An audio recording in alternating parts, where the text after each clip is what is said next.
Marrëdhënia me adoleshentët. Shumë prindër të cilët drejtohen tek unë, apo miq, apo shok, apo të afërt të mitë, thonë, është 18 vjeç vajza apo djali, por sillet si fëmijë, e kam pamundur të merrem me të. Dua të nis me një shprehje duke u qetësuar.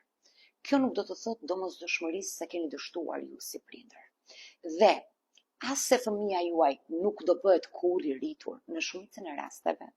Ajo që po shihni nuk është mungesë e inteligjencës së fëmijës apo aftësi, por mungesë pjekurie emocionale apo një urrejtje ndaj jush. Jo, në moshën 18 vjeç, truri është ende në zhvillim.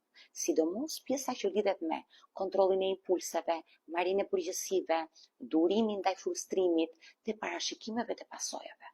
Nuk i mendojnë. Pra, nga jashtë duket i rritur, por nga brenda sistemi i vetrëgullimit nuk është ende i plotësuar. Dhe tani vjen pjesa më e rëndësishme për prindrit. Gabimi më i shpesh që shoh te prindrit është prindrit vazhdojnë ta trajtojnë si fëmijë, por ndërkohë presin një sjellje të rrituri. Kjo krijon një konflikt të fortë të brendshëm. Tek i riu, ai nuk merret me përgjegjësi reale, por kritikon vazhdimisht sepse nuk sillet si i rritur, ndërkohë që të gjitha punët apo nevojat që i takojnë ja bën ti. Çfarë mban një 18 vjeçar emocionalisht të papjekur?